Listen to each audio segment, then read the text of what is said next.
Cheers and welcome to Bitter Reality Brewing. Yes, we're brewing a beer kit. That's right, a beer kit from My Brew Supply in Ohio. I'd like to tell you his address, but Robert, they moved. I don't think they moved very far. They're still in Ohio.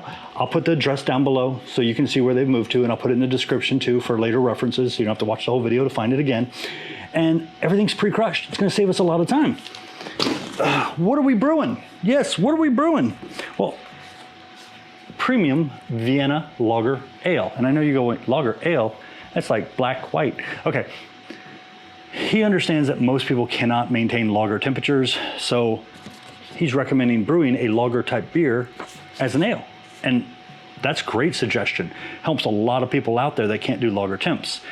You can, does it mean you can't brew it as a lager? No, you can, you just pitch different yeast and tell Robert, hey, you know, I want this kit, but can you toss me a lager yeast for whatever extra, it's gonna cost you a little bit more because it's not free to him either.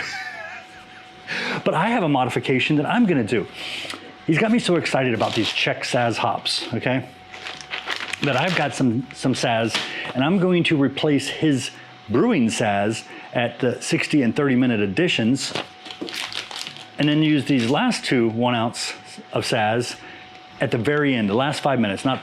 I could do 0, and I might, probably not. Last 5 minutes. The reason is I'm looking for 25 IBUs based on the recipe, but I also want to really get that Saz spiciness to be pronounced and really stand out, because I had his Golden Pilsner and it was really, really nice.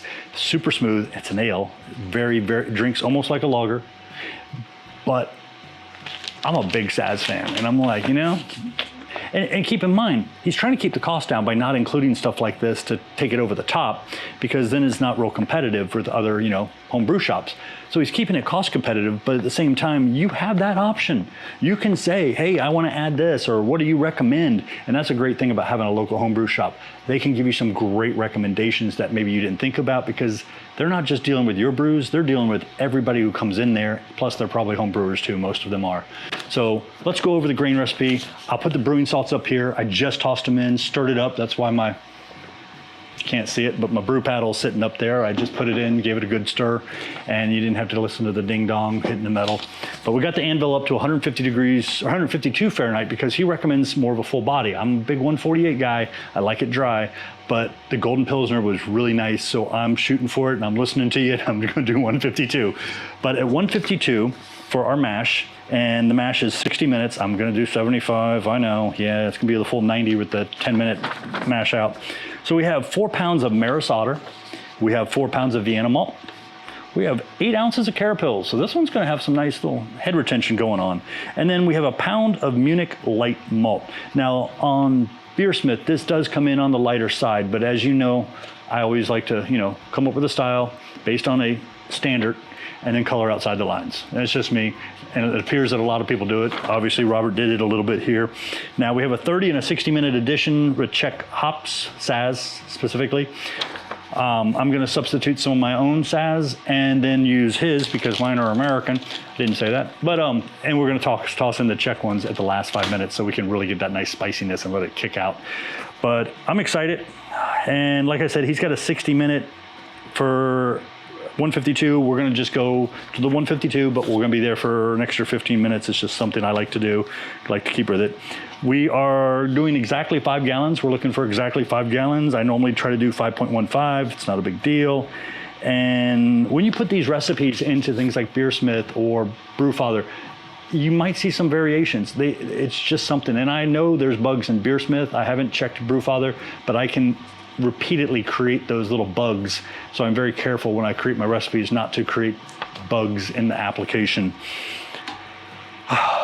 Other thing I forgot to tell you, he includes instructions. So if you're, excuse my language, newbie, boom. If you're not a newbie, you still might want to read it. Why? Because it's entertaining. He puts a few little personal notes in here about certain things, and I find it very entertaining and a little bit more personable. So that's another thing that I think is pretty cool.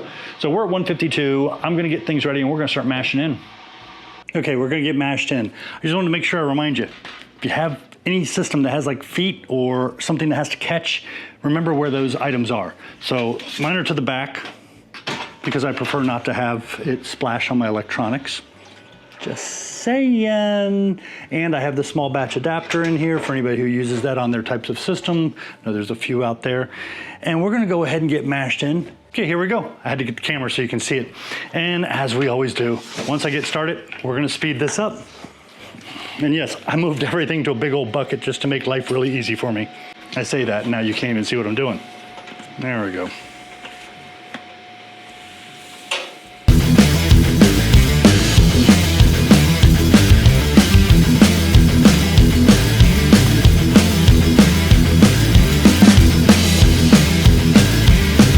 Okay, we're gonna let the mash set for about 10 minutes. And during that 10 minutes, I'm gonna get the recirculation prepped and ready to go. And once that 10 minutes hits, I'm gonna start the recirculation.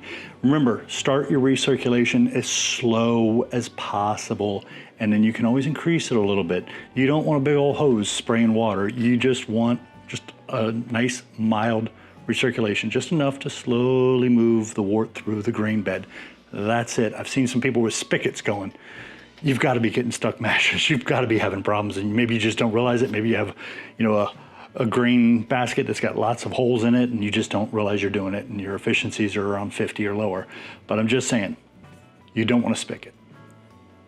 So we spiked up on 154, not a big deal. I'm getting ready to start the recirculation, and remember, start slow. There it goes.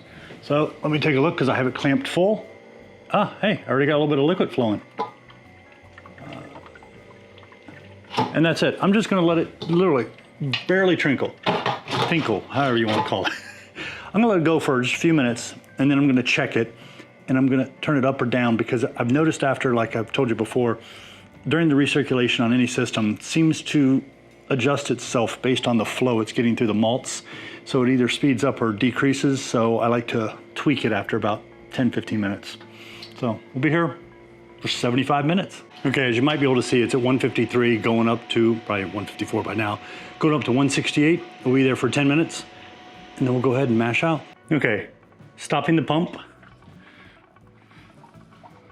Don't burn myself. Pulling the restrictor off.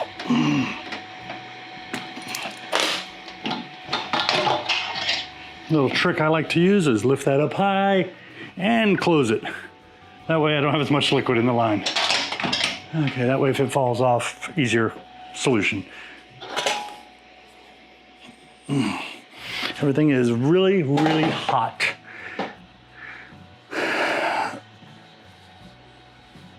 Spider-Man! Okay, I'm gonna lift this up. We'll let it drip.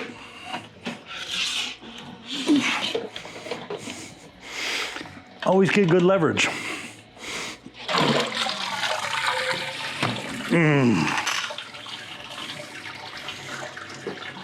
Okay, we're gonna let that drip for a little while. I'm gonna heat up a gallon of water and we'll go ahead and sparge. Okay, it says 209, but like I said, I'm gonna call that a boil. So we'll start the timer. Get a 90-minute boil and a couple hop additions. And I'm having some foam up, so I'm going to get this under control very, very quickly. As you can see, it's the one thing I always keep very close. Defoamer. 1, 2.5, whatever, close enough. Okay, I'm gonna get this under control, and like I said, we'll be here for 89 minutes.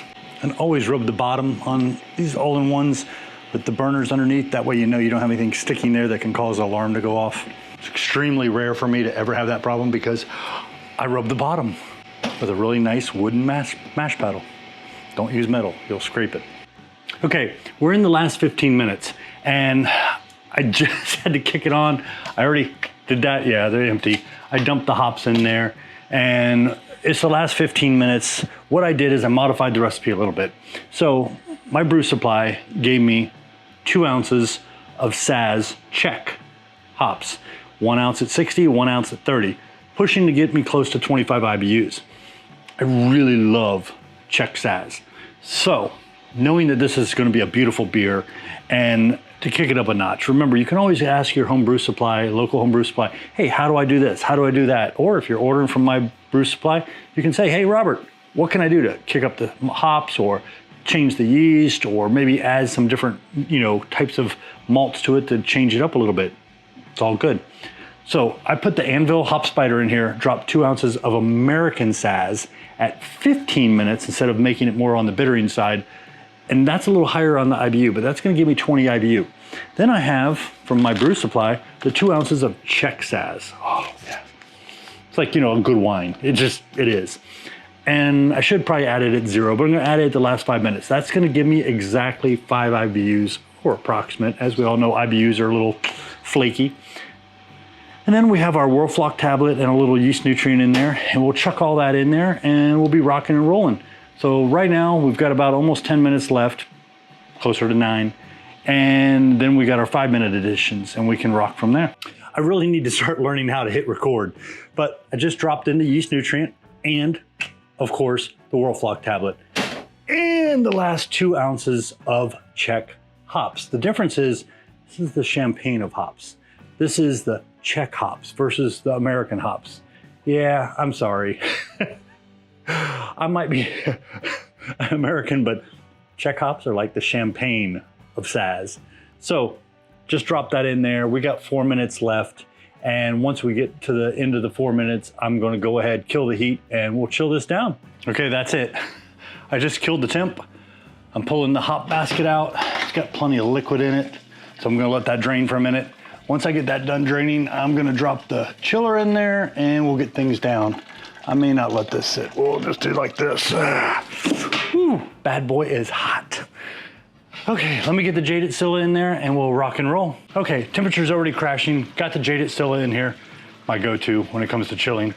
Got the sump pump. As soon as I get close to 100 degrees Fahrenheit, I'm gonna put the sump pump on, throw some ice packs in there, recirculate, keep my water bill down, you know what I'm saying? Okay, it's 11 p.m. here. I need to go to bed. Okay, but we had a great brew day. We're at 77.6% efficiency. A little higher than I wanted, but it's okay. Instead of being 5.4% ABV, we're gonna sit probably closer to 5.6%. Nothing to lose sleep over. Had a very successful brew day. Already pitched the yeast through the tilt in here, got it chilled down, got it rock and rolling, got to clean this. I'm gonna pour a lot of water in here and clean it tomorrow, just saying. I've cleaned everything else, so it won't be so bad. But yeah, don't forget, join us on the taste test if you're in Ohio or near Chicago. Go visit My Brew Supply. Say hi to Robert. Say Bitter Reality Brewing sent you. Appreciate you. Don't forget, show a little appreciation. Like, subscribe, keep sharing. Definitely appreciate the support. Cheers. Thank you.